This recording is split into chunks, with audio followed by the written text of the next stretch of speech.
Your mind is hypnotized by the things of the world. And many times you think that if you can gain status in this world, you will live a full life. No, that's not it. God's design of the full life is way out different than the world's idea of it.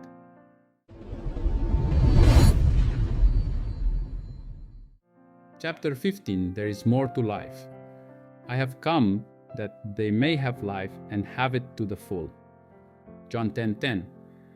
God touched me. For many years, I thought I was alive. I realized I was just going through the motion of what seemed to be living, working, sleeping, eating, seeming to have fun, pursuing my material goals in life at the expense of the many other important things in life. It was only when God touched me and I felt His Spirit that I realized I was dead, because He is the tree and I was a dead wood branch separated from Him. I needed to be reborn in the Spirit.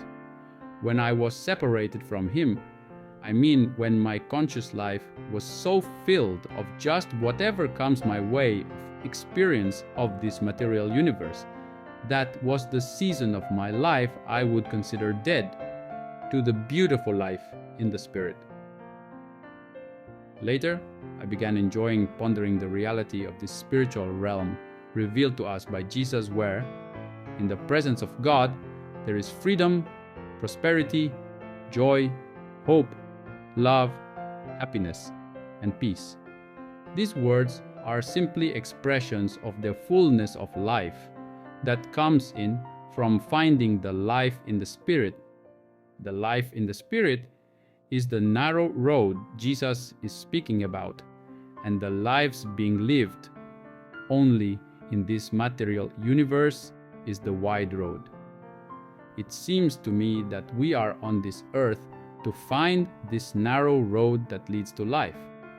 If we do not find it, we simply are mesmerized and weighed down by the common struggle of mankind living just to survive. Most people live just to survive, keeping the mind sane by enjoying some momentary pleasures in life. We find it in the typical greeting on Mondays, "How is your weekend?"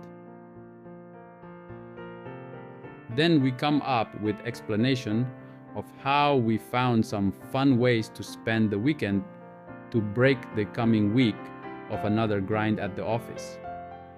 Thank God there is a life in the Spirit wherein we can live a fulfilled life every single day. Again, the kingdom of heaven is like a merchant looking for fine pearls. When he found one of great value, he went away and sold everything he had and bought it. Matthew 13:45-46. My heart's response: Dear God, thank you for making me alive. I mean, not just breathing alive, but enjoying the fullness of life, watching your hand in all creation.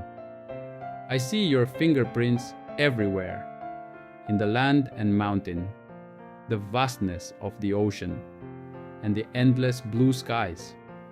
I see your love in the smiles of children, friendliness of people, kindness, and service of others. The world is teeming with life evolving, manifesting your grand design. Although there are forces from the will of man and the work of the enemy trying to frustrate the fulfillment of your great will, your power and might prevail and will bring to completion what you created everything to be. Thank you for making me watch this dance of life of which I am a part of. Amen. Heaven and earth will pass away, but my words will never pass away. Matthew 24:35. God is touching you. You are on this earth to live a full life, not a life of insignificance and mediocrity. You will live a full life only in connection to God. The world's standard of a full life is not God's standard of a full life. Your mind is hypnotized by the things of the world. And many times you think that if you can gain status in this world, you will live a full life. No, that's not it. God's design of the full life is way out different than the world's idea of it. For instance, the world measures a life full by the measure of material wealth one has accumulated. There is nothing wrong with accumulating wealth as long as you recognize it as God's gift and put it to His service. This whole universe was created by God for us. All wealth belongs to Him. So full life is a life connected to God. And even if you might not have the material wealth you want as much as you want it, you are still living a full life as long as you are living this life in fellowship with Him every day. But even if you have all the wealth that you want, if you are separated from Him, you really have no life. For what does it profit a man to gain the whole world and forfeit his soul? Mark 8:36 ESV. Otherwise, you may say in your heart, my power and the strength of my hand made me this wealth. But you shall remember the Lord your God, for it is He who is giving you power to make wealth. Deuteronomy 8:17-18. Speak to God in your heart. Clear your mind of all thoughts. Your significance lies not in how much seemingly important thoughts there are in your care.